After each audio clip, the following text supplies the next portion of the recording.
마음에 근심하지 말라 합니다. 우리는 순종하면 됩니다. 근심하지 마시기 바랍니다. 오늘 말씀의 배경은 그렇죠. 우리 13장에서는 이제 예수님께서 제자들과 같이 떡도 떼시고 마지막 만찬도 하시고 발도 씻기시고 하면서 이제 떠나실 것을 예고하셨습니다. 그래서 14장에서 16장까지는 예수님의 이제 고별 설교라고도 해요. 예수님이 이제 제자들과 마지막 설교죠. 중요한 것들을 얘기하시면서 떠나려고 하는데, 그러니까 제자들이 근심에 쌓여 있겠어요? 안 쌓여 있겠어요? 근심에 쌓여 있겠죠. 그렇죠? 예수님 믿고 지금 따랐는데 다 버렸잖아요. 그래서 나를 버리고 떠나라 할 때는 다 버렸습니다. 내가 너희를 사람 먹는 어부가 되게 하리라 했을 때 다 버리고 떠났습니다. 재산도 버리고 집도 버리고 다 떠났어요. 마음속에 이제 근심이 있는 거죠. 예수님께서 이유 없이 그냥 말씀하실 이유가 없잖아요. 제자들이 지금 환경 속에서 근심하고 있는 걸 아시는 거예요. 마음에 근심하고 있으니까 예수님께서 너희는 마음에 근심하지 말라 이렇게 명령으로 얘기한 겁니다. 근데 원문에는 이 근심이 타라소인데요. 이게 어떤 뜻이냐면 이 근심에는 물이 요동치는 거 있죠. 잔잔한 게 아니라 막 이렇게 파도치는 거. 가만히 있다가도 욱 하고, 이 시간에도 이렇게 예배됐다가도 찔리는 거 있죠. 고민가. 찬양할 때는 막 기쁜데 또 그 생각하면은 막 올라오는 거 있죠. 요동치게 하는 거. 지금 근심이 지금 막 여기 있는 겁니다. 가만 놔두지 않는 거예요. 제자들 마음들이 막 이렇게 요동치는 겁니다. 지금. 그러니까 막 베드로도 내가 주님 따라가겠다고 어디 가시냐고 막 그러고 막 이러잖아요. 지금 분위기가 좀 이렇습니다. 막 예수님께서는 너희 중에 한 제자가 나를 팔 거라 막 이런 얘기를 하고, 너희들 지금 내가 가는 곳은 따라올 수 없다 막 이러시고, 예수님은 가신다 그러고, 그러니까 지금 마음속에 근심이 많았습니다. 불안했습니다. 더 이상 이제 주님의 임재도 영광도 기댈 것이 없는 거예요. 다 버리고 떠났는데 근심이 있는 겁니다. 솔직히 우리 한번 질문 봤으면 좋겠어요. 여기 계신 우리 성도님들 얼굴은 다 밝으시거든요 지금요. 근데 혹시나 우리 마음속에는 어떨까요? 근심과 걱정 있지 않습니까? 혹시 제자들처럼 뭔가 이렇게 훅 올라오는 것들, 용솟음 치는 것들, 요동치는 것들 있지 않는 거죠. 믿으면, 예수님도 믿으면 우리가 이 말씀을 처음 보는 거 아니잖아요. 마음에 근심하지 말라, 이게 딱 아멘 하면 되는데 우리는 믿으면서도 계속 낙심하고 절망하고 근심이 많습니다. 이 신대원 목회학 상담 교수님 계신 이관직 교수님이 성도들의 그런 근심에 대한 것들을 이렇게 얘기하시더라고요. 그 신앙적 행동으로 이렇게 위장된 이 우울증 증상이 있다는 거예요. 신앙으로 이렇게 포장되어 있지만 그 속에는 우울증이 있다는 거예요. 그것이 나타나는 것이 외관으로 형식주의와 외식주의가 되는 거예요. 겉으로 볼 때는 외식이, 이 형식이 뭐냐면 쾌활한 척하는 거예요. 아우 집사님, 아우 목사님 막 그러는데 마음속에는 근심 걱정과 우울함이 있다는 거죠. 속에서는 막 울고 있으면서도 겉으로는 외식하고 형식주의로서 막 이렇게 쾌활하게 나타날 수 있다는 거예요. 그래서 이 교회에서 이 보여주는 이 성도님들의 겉모습만 보고서 그 사람을 이렇게 판단하면 안 된다는 거예요. 영적인 상태, 마음의 상태를 이 목회자는 잘 봐야 된다는 겁니다. 내면을 잘 봐야 돼요. 겉만 보다가 오히려 신앙으로 이렇게, 신앙이라는 형식주의와 외식주의로 포장해가지고 이 속에는 막 썩어 문드러져 있는데 상처가 있는데 겉들은 아무 문제 없는 것처럼 패스, 통과할 수 있다는 거예요. 이 성도님, 우리 권사님 아무 문제 없지 뭐. 기도하다가도 이 권사님 괜찮아, 그렇잖아요. 이 자식도 아픈 사람 먼저 더 챙기듯이 이런 마음이 있다는 거죠. 이 성도들의 경우에는요, 하나님의 말씀과 설교를 통해서 자신에게 대해 갖고 있는 기대가 있잖아요. 근데 나의 실제 신앙생활과 사이에 괴리감이 생길 때가 있습니다. 그럴수록 우울증이 생길 수 있다는 거예요. 말씀은 이렇게 되는 것이 맞는데 나의 삶 속에서는 그렇게 나타나지 않을 때 우리 가운데 자존감도 낮아지고 이런 거죠. 이 완벽주의를 추구하는 이 성도일수록 그런 마음이 있다는 거예요. 평안함이 없고 정죄함이 들고, 하나님 말씀을 이렇게 따라가야 되는데 나의 삶은 이 완벽하지 못한 것들로 인해서 막 자기를 수용하지 못하고, 장점도 많은데 그런 것들을 안 보고 단점들을 보면서, 야 너는 뭐 이것도 못하냐 저것도 못하냐, 야 너 그 약속도 못 지키냐, 새벽에 그 한 번 일어나지도 못하냐 막 이러면서 자신의 그런 기준이 높은데 그걸 못 따라가다 보니까 우리 가운데 우울감들이, 또 패배적인 마음들이 있다는 겁니다.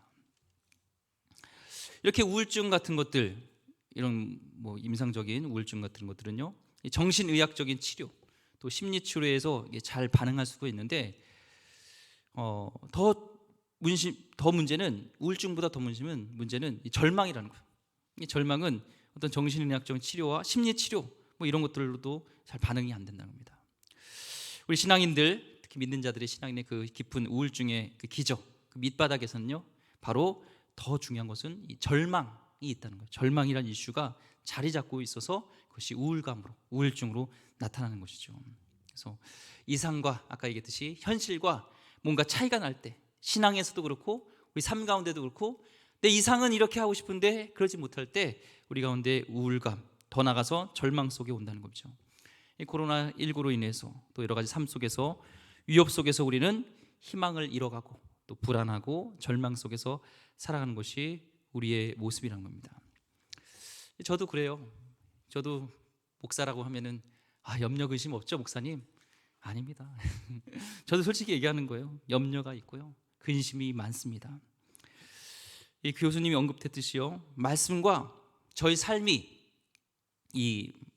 잘 안 될 때, 특히 이제 목회할 때도 목회 이상형이 있잖아요. 그거와 뭔가 이렇게 잘 안 될 때 내 가운데 염려가 있고, 오늘 말씀처럼 물이 요동치는 것처럼 내 마음을 막 휘저어가지고요, 그러면은 막 마음속에 물이 요동치면 뭐가 돼요?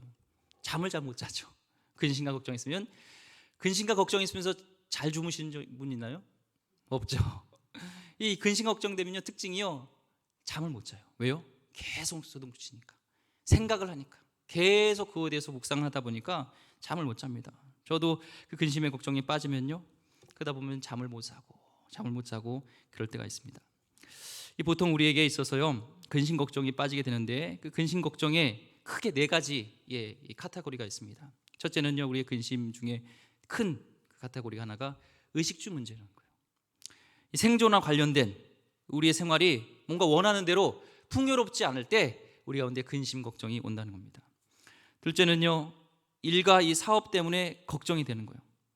일과 사업이 잘 돼야 될 텐데, 코로나 때문에 참 어려운데, 이게 수출길이 막히고 막 어려운 일 때문에 우리 가운데 근심 걱정이 온다는 거죠. 요즘 코로나 때문에 그렇지 않나요? 이 백신을 맞아야 되는지 안 맞아야 되는지 막 점점 근심 걱정들이 많습니다.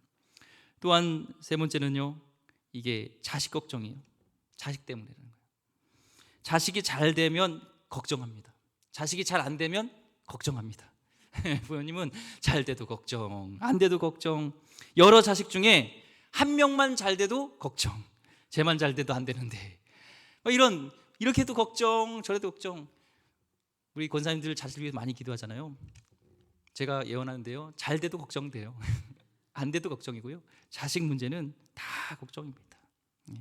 마지막 우리에게 걱정되는 것은요, 아직 경험해 보지 못한 미래에 대한 그런 걱정이 있다는 거예요. 어떤 사람은요, 이 미래의 걱정을 너무 많이 하다 보니까요, 이 자동차를 타고 가다가 누가 와서 내 차를 들이박는 거 아닐까? 막 이런 걱정도 합니다. 혹시 전쟁이 나지 않을까? 일어나지 않을 일도 막 상상을 하면서 너무 앞서가는 거죠. 걱정을 뭐라 그러죠? 이거를 걱정도 사서한다. 사서하는 분들이 있어요. 이 엘리베이터를 탔을 때도요, 요즘 코로나 때문에 혹시 여기 이 중에 이 감염자 있는 거 아니야? 뭐 이러면서 근심과 걱정하는 분들이 있어요. 제가요, 이게 성도님 중에 신방을 드리잖아요. 전화를 드리면, 요즘 이제 방문하기 어려우니까 전화하면 꼭 그런 분이 있습니다. 권사님이, 목사님 절대 어디 가시면 안 돼요. 꼭 교회만 계세요. 꼭이요. 그럼 저도 전화 그래요. 권사님 어디 가지 마시고 꼭 집에 계세요. 걱정하지 마세요, 목사님. 저는 집에만 있어요. 어디 안 가요. 그런 우리 가운데 걱정, 근심, 미래에 대한 그런 두려움들이 있습니다. 이 모든 근심에 나타나는 이 우울증 증상과 관련해서는 의학적으로 또 심리적으로도 처방할 수 있는 분들이 있는데, 그 부분에 있어서는 이제 근본적인 치료가 참 어렵다고 얘기를 합니다. 위로를 제공하지만 근본적인 치료는 어렵고요. 또한 잡다한 종교로, 또 명상, 요즘 요가, 철학 이런 걸 통해서 우리에게 그 근심과 걱정을 해결하려고 하지만, 그것은 피상적인 위로를 제공할 뿐이지 근본적인 문제를 해결할 수는 없습니다. 근데 오늘 말씀을 통해서요, 이런 우리에게 근심에 쌓인 우리에게, 제자들과 같은 우리에게 우리 예수님께서는 궁극적인 처방이 있다고 말씀하셨습니다. 궁극적인 처방이 있을까요? 근심에 대한? 예수님 그렇다고 말씀하셨어요. 그게 뭘까요? 오늘 말씀해 주시죠. 1절 말씀 같이 읽어보겠습니다. 시작.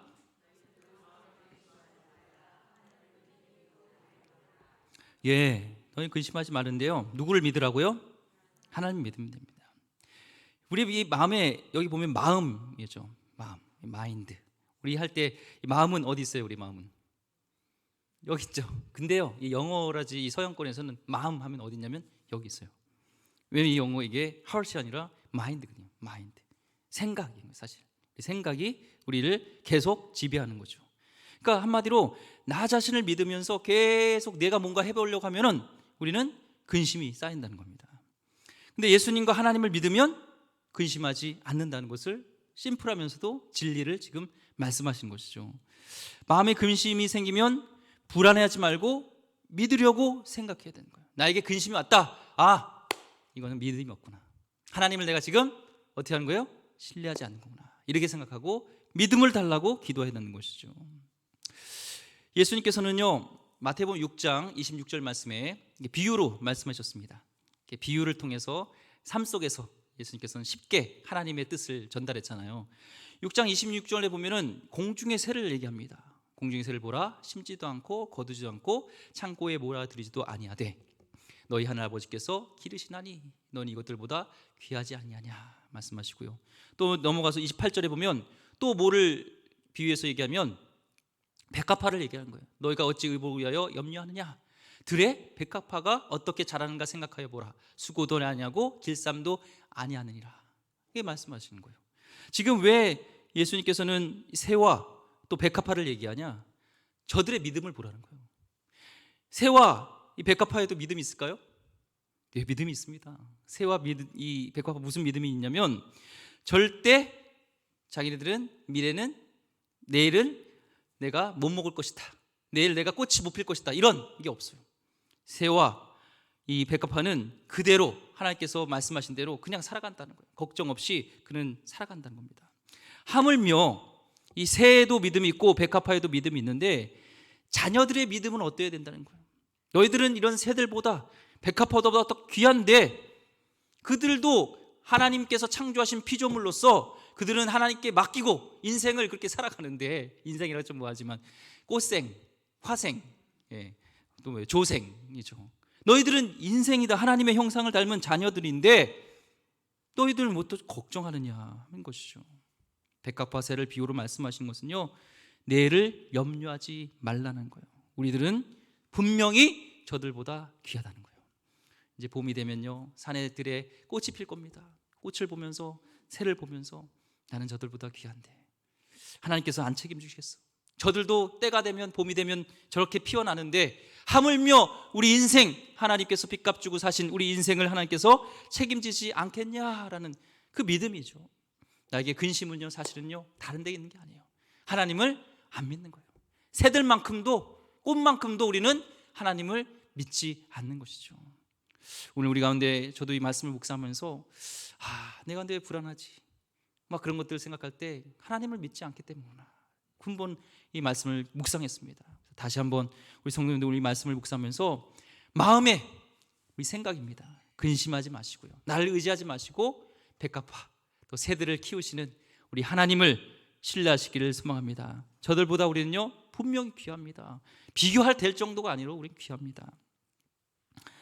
하나님을 믿으니 또 나를 믿으라 말씀하십니다. 내 마음을 불안하게 하는 숱한 근심거리들의 현존함에도 불구하고요, 역사를 섭리하신 하나님은 여전히 존재하시고 계시고요, 이런 역사와 인간을 치유하기 위해 하나님의 아들 예수님께서 이 세상에 오셨다는 것을 우리는 믿어야 한다는 겁니다. 우리가 경험하는 근심거리들이 아무리 파괴적이고 그것이 우리를 위협적으로 다가올지라도 우리 하나님은 전능하시고 선하신 분이기 때문에, 지금도 존재하시는 분이시기 때문에 그 모든 것들은 그분의 섭리 가운데 있다는 겁니다. 그 근심거리들은 마침내 선한 우리 하나님으로 인해서 선한 결과를 가져올 것이라는 겁니다. 문제는 하나님을 믿느냐 아니면 근심하느냐입니다. 근심의 반대는요 믿음이에요. 우리는 근심과 반대되는 믿음을 가져야 됩니다. 하나님을 믿는다면, 정말 하나님 나의 구주로, 나의 아버지로, 왕으로 생각한다면요, 지금도 우리가 당하는 그 고통이 있지만 그 모든 처음과 역사의 마지막까지도 계획하시고 섭리하시는 하나님 뜻 안에서 그 고통도 결국에는 아름답게 나의 인생의 필요로 하나님께서는 승화시킬 수 있다는 겁니다. 그것을 믿는 것이죠. 여러분 가운데 있는 근심들, 걱정들 하나님께 맡기시고, 오늘 말씀처럼 마음에 근심하지 말라, 하나님을 믿으니 또 나를 믿으라 말씀 것처럼 믿으시길 바랍니다. 하나님을 믿으라면 될 텐데 뭐라고 말씀하시냐면 하나님의 아들이신 예수를 믿으라고 합니다. 하나님을 믿으니 또 나 예수님을 믿으라고 합니다. 왜 그랬을까요? 그 예수님은요, 이 고통에서의 그런 구원자로 보냄받은 하나님의 아들이시기 때문에 그렇죠. 우리 인생의 고통에 동참하셨습니다. 우리의 고통을 이해하실 수 있다는 거예요. 이게 굉장히 중요합니다. 다른 어떤 세상에 얘기하는 신들은요, 우리 인간을 동참할 수가 없어요. 같은 그런 것을 경험하지 못했기 때문에. 근데 히브리서 4장 15절 말씀에 보니까 우리에게 있는 대제사장은 우리 연약함을, 이 예전에 개역 한글에는, 요즘은 이제 동정으로 바뀌었지만 체율로 바뀌었습니다. 체율이었습니다. 체율하지 아니하는 자가 아니요 모든 일에 우리 한결같이 시험을 받는 자로 돼 죄는 없으시다. 죄는 없는데 우리가 같이 있으면서, 우리가 인간같이 연약한 모습이 있으면서 체율할 수 있다라는 것을, 이 체율이 뭘까 예전에 찾아봤어요. 그랬더니 처지를 이해하여 불쌍히 여긴다는 거예요. 예수님께서는 우리를 체율하실 수 있다는 것은 바로 우리와 같이 인간의 몸으로 오셔서 우리를 이해하고 있고 우리를 불쌍히 여겨주시고 우리를 동정할 수 있는 분이라는 겁니다. 그래서 우리 주님은요, 오늘도 우리의 근심거리를 이해하시고 동정하시고 공감하시고 함께 아파하신다는 겁니다. 함께 고통을 느끼면서 우리를 그분 앞으로 초대하신다는 거예요. 그냥 이렇게 우리 공감하지 못하는 분이 아니라 우리 아픔을 이해하고 우리의 근심을 하시고 우리의 문제를 다 이해하신다는 겁니다. 이 성경 말씀 몇 가지만 찾아봐도요, 이사야서 53장 5절 말씀에 그가 찔림은 우리의 허물 때문이요 그가 상함은 우리의 죄악 때문이라. 그가 징계를 받음으로 우리를 평화를 누리고 그가 채찍이 맞음으로 우리는 나음을 받았도다. 주님께서 맞으시고 찢으시고, 이게 뭐예요? 사랑하시는 거죠. 마태복음 11장 28절 말씀에 수고하고 무거운 짐진 자들아 다 내게로 오라 내가 너희를 쉬게 하리라. 주님 우리를 쉬게 하실 주님의 마음입니다. 그래서 우리의 근심의 짐을 우리에게 오늘 14장 1절 말씀에 뭐라고 말씀하세요? 너희는 마음에 근심하지 말라 하나님을 믿으니 또 나 예수님 너희를 채울할 수 있는, 내가 육신의 몸으로 와서 고통도 당하고 십자가의 고통도 당하신, 우리 배신도 당한, 우리 마음을 배고픔도 아시고 다 인간의 문제를 아시는 우리 하나님 예수님을 믿으라는 것이죠. 신뢰하라는 것이죠. 예수님이 나를 위로하시고 나를 아시는데 사람들이 나를 몰라줘도 우리를 이해하시는 분이 있다는 거예요. 끝까지 우리 편, 나를 사랑하시는 분이 있다는 겁니다. 이 사람의 진짜 행복은요, 이 두 가지예요. 참 행복은 두 가지에서 그것은 첫 번째, 어떠한 경우에도 나를 사랑하는 사람이 있다는데 그때 우리는 행복합니다. 때로는 우리 자녀도요, 남편도요, 아내도요, 부모님도요, 이 한계가 있어요. 그 사랑에 대해서 영원하지 않을 수가 있습니다. 그런데요, 우리 하나님은 시간과 공간과 모든 것을 초월해서 우리를 공감해 주시고 끝까지 내 편이 되어 주시고 사랑하시는 분이 바로 우리 예수님입니다. 그분이 또한 우리의 그런 우연히 있게 이곳에 있는 곳이 아니라 우리의 미래도 책임져 주신다는 거예요. 진짜 행복은 우리의 미래에 대한 내가 왜 존재하는가 그 이유를 알아야 되고, 또한 절대 사랑받고 있다는 이 두 가지를 우리 알 때, 그것을 경험할 때 우리는 행복을 느끼는데요, 이 두 가지를 우리 하나님 예수님이 다 해주실 수 있다는 거예요. 그러니까 이 모든 근심은 우리 주님께 맡기면 되는 거죠. 그런데 우리가 또 믿음의 삶을 살면서요 느끼는 이 딜레마가 있습니다. 아무리 믿어도 기도해도요 이 해결되지 않는 그런 문제들이 있어요. 근심거리가 여전히 존재하고 있다는 거예요. 목사님, 여전히 근심거리가 존재하는 것들이 있습니다. 이 선하신 협력하실 그 하나님을 믿지만 결론이 선하지 않다고 여겨질 때가 있습니다. 목사님, 예를 들면요, 이 병으로 투병하던 성도님을 먼저 데려가신다든지, 뭐 이런 모습 속에서 우리는 견디기 어려운 그 모순들이 우리에게 다가오죠. 근데 우리가 알아야 될 것은요, 오늘 말씀 통해서 우리 같이 나누겠지만, 만일 우리가 기대하는 세상이 이 세상뿐이라면 하나님의 궁극적인 문제 해결받지 못한 케이스가 너무나 많습니다. 하나님을 믿는 자들이에요. 그런 게 많죠. 그렇죠? 장례 때라든지 이 환우들을 신방하고 그럴 때 어떻게 이걸 다 해결해 줄 수 있을까? 우리는 풀 수 없는 문제들이 너무나 많습니다. 그래서 우리에게 있어서는요, 다음 세상의 존재, 내세의 필요성이 분명하게 중요합니다. 예수님은 당신이 이제 머지않아 이 세상을 떠날 것을 알고 계셨고요. 그래서 요한복음 14장부터 16장까지 아까 얘기했듯이 이제 십자가에 그런 못 박혀 돌아가실 그 앞날을 앞두고 이제 하루 전날 이제 다락방에서 이제 계속 이별 설교, 고별 설교를 하시는 겁니다. 그는 자신의 죽음 이후에 그를 따르는 제자들 중에서 더러는 이제 믿음의 혼란도 올 것이고 회의를 겪을 것인 것을 아셨습니다. 그래서 제자들에게 말씀하세요. 2절과 3절 말씀에 내 아버지 집에 거할 곳이 많도다. 그렇지 않으면 너에게 일렀으리라. 내가 너희를 위하여 거처를 예비하러 가노니 가서 너희를 위하여 거처를 예비하면 내가 다시 와서 너희를 내게로 영접하여 나 있는 곳에 너희도 있게 하리라. 이건 뭐예요? 내세를 얘기하는 겁니다. 예수님의 이제 십자가에 돌아가셔 이런 일들을 볼 때 실족할 믿음의 혼란이 올 회의를 가질 제자들이 분명히 있다는 겁니다. 그렇지만 분명히 예수님께서는 뭘 말씀하세요? 내세가 반드시 있다는 거예요. 내세가 존재해야 이 땅의 모든 모순과 근심거리가 비로소 영원히 해결될 수 있습니다. 천국을 얘기하지 않고선요, 얘기를 하지 풀어지지 않는 숙제들이 많습니다. 이 제자들도 마찬가지죠. 이 사도 요한 빼고요, 다 순교했습니다. 그들에게 천국이 없다면 그들의 인생은요, 실패한 인생이고 우리가 이 말씀을 따를 이유가 뭐 있습니까? 그냥 실패한 인생인데 실패한 사람들의 인생을 우리가 뭘 본받겠습니까? 이 천국을 다녀온 이 소년이라는 그 영화가 있죠. 이 실화를 바탕으로 천국을 다녀온 아이의 그런 바탕으로 한 영화인데요. 거기에 한 목사님과 이제 귀여운 이 4살짜리 아이들이 등장합니다. 이 겉으로는 이 신앙으로 가득 차 보이는 이 마을 사람들도 이렇게 존재하고요. 근데 갑자기 이 맹장수술을 하다가 아이가 이제 죽게 됩니다.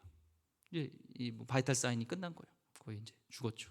근데 3분 동안 그렇게 심장이 멎은 상태에 있다가 다시 이제 돌아옵니다. 근데 그러고 나서 천국을 경험하게 돼요. 어떤 분들은 뭐 잠깐 3분 동안이었다고, 또 어떤 사람은 좀 길게 있었다, 코마 상태로 있었다. 어쨌든 그 아이가 다시 이제 정상으로 돌아오게 됩니다. 그러면서 천국에서 예수님 만나고 거기서 이제 죽었던 자녀들도 이렇게 보게 되어준 천국을 이제 얘기하는 거예요.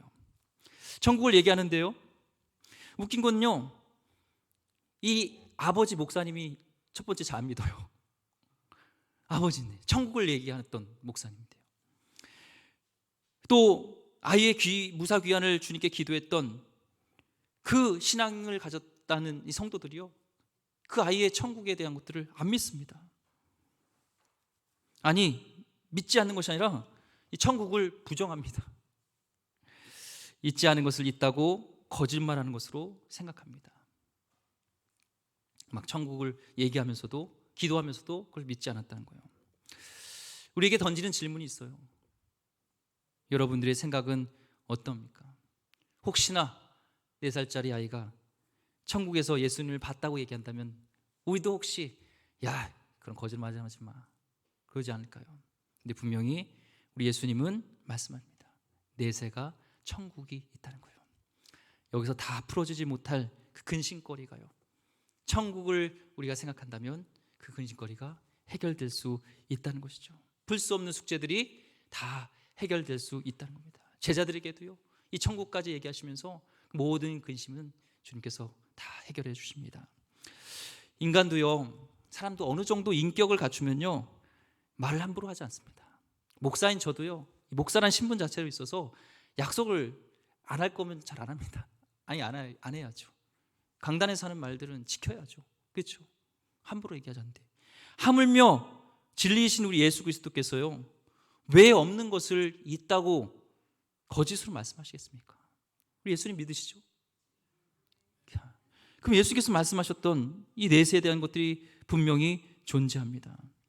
천국을 주시기 위해서 우리의 영원한 그 나라를 주시기 위해서요, 당신의 귀한 생명을 십자가에서 그렇게 피를 흘리기까지 하신 것이지, 허망하게 그 예수님께서 그렇게 죽을 리가 없습니다. 영원한 생명, 천국, 그곳에 눈물과 그 눈물도 없고 고통도 없는 그곳에서 우리는 함께 살기 위한, 관념이 아니라 실체로 존재한다고 말씀하고 있습니다. 많은 신앙인들이요, 이 내세를 안 믿는 분이 많습니다. 실제로 우리 한번 돌아보면서 내가 왜 낙심하고 근심하는 것이 천국에 대한 소망이 없기 때문에 그런지 아닌지는 한번 돌아보길 소망합니다. 요한계시록 21장 14절 말씀에 천국은 이렇게 말씀합니다. 모든 눈물을 그 눈에서 닦아주시니 다시는 사망이 없고 거기는 애통하는 것이나 곡하는 것이나 아픈 것이 다시 있지 아니니 처음 것들이 다 지나갔음이로라. 이 성도들이 거할, 우리가 거할 영원한 아버지 집 새하늘과 새 땅을 이렇게 증언하고 있습니다. 저는 믿습니다. 우리 사랑하는 가족들이 혹시라도 이 땅에서 잠시 보지 못할지라도 우리 영원한 천국에서 다시 만나게 될 것을 믿으면서 우리 소망을 갖게 됩니다. 또한 2절 말씀에 내 아버지 집에 거할 곳이 많다는 것은요, 이 장소적 의미도 있지만 또 하나는 우리 아버지의 마음은요, 거할 곳이 많다는 뜻이에요. 하나님의 인격을 얘기합니다. 하나님 마음과 생각 속에 우리가 자리하고 있는, 우리를 자리할 수 있는 그 공간이 너무 많다는 거예요. 하나님이 이 세상 일도 이렇게 하시느라고, 일하시느라고 바쁘신데 설마 내 아픔, 내 고통, 내 근심, 내 문제를 아실까? 근데요, 우리 하나님은 거할 곳이 많아요. 마음이 넉넉하신, 넓으신 인격, 우리의 모든 작은 심에도 응답하시는 분이라는 겁니다. 어떤 사람은 나같이 부족한 사람도 생각하시며 내 복잡한 문제까지도 처리해 주실까라고 말할 수 있지만 우리 하나님은요, 거할 곳이 많습니다. 우리를 위해 특별한 그 자리를 마련하고 계십니다. 하나님께 방이 많습니다. 넉넉함으로 능력이 있다는 것을 말씀해 주신 것처럼 오늘 넉넉하신, 우리 모든 것을 받아주실 수 있는 바다 같은 우리 하나님께 그 근심과 걱정을 맡기세요. 그리고 주님을 믿으라고 말씀하셨던 것처럼 믿으시길 바랍니다. 예수님이 제자들에게 아버지의 집 곧 영원한 거처를 준비하러 가신다고 하니까 이 제자 도마가 묻습니다. 도대체 그리로 가는 길을 우리가 어찌 알겠습니까? 라고 얘기하죠. 도마는 알지 못하는 것을 아는 척하는 만큼 교만하지 않아요. 솔직해요. 솔직합니다. 겸손히 엽줍니다. 도마의 용기, 장점이 있어요. 그러니까 14절, 오늘 5절 말씀에 이렇게 얘기하죠. 도마가 이르되 주여 주께서 어디로 가시는지 우리가 알지 못하거늘 그 길을 어찌 알겠습니까? 그러니까 6절 말씀에 예수께서 말씀하십니다. 가장 우리가 잘 알려진 자기 선언문이죠. I am, 나는 누구다. 이렇게 요한복음에는 나는 포도나무요, 너는 가지다. 나는 부활이요, 생명. 나는 계속 얘기하죠. 나는 생명의 떡이다. 예수님에 대해서 얘기하시면서 또 얘기합니다. 6절 말씀에 예수께서 이르시되 내가 곧 길이요 진리요 생명이니 나로 말미암지 않고는 아버지께로 올 자가 없느니라 하면서 예수님께서 우리의 최종 목적지가 어디에 된다고 얘기하시죠? 아버지께라고 얘기합니다. 우리의 궁극적인 목적은 이제는 아버지께다. 우리 인간이 죄를 범하고 있어요.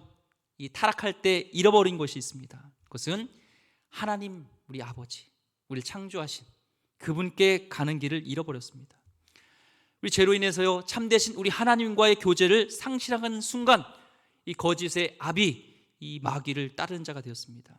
하나님에게서 단절된 것, 이게 영원한 생명을 상실한 거죠. 사실 하나님과의 영적인 교제가 끊어버린 것.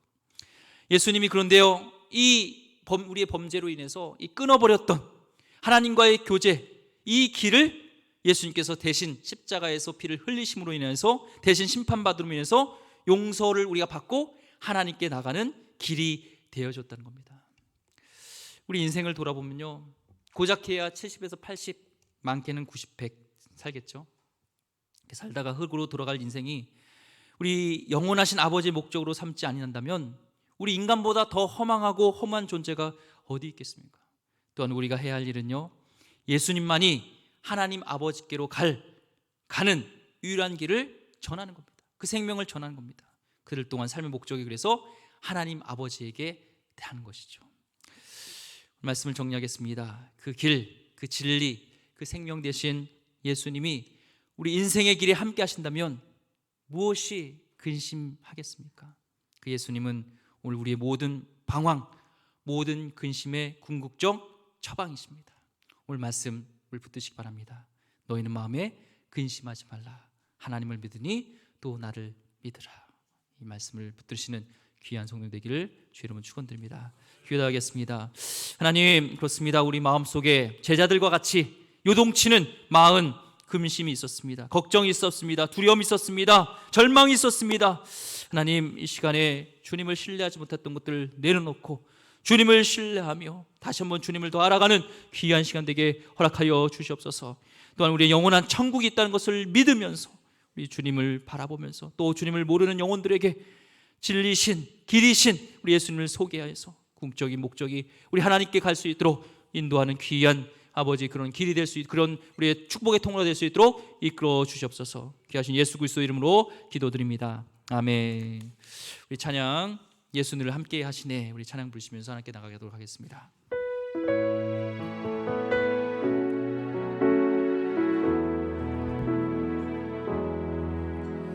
고단한 인생길 힘겨운 오늘도 예수 내 마음 아시네. 지나간 아픔도 마주한 세상도 예수 내 마음 아시네. 하루를 살아도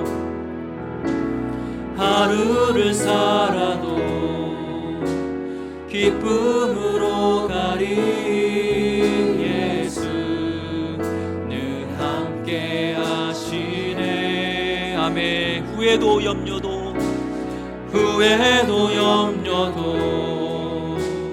온전히 맡기리 예수 늘 함께 하시네. 믿음의 눈을 들길 원합니다. 믿음의 눈 들어 주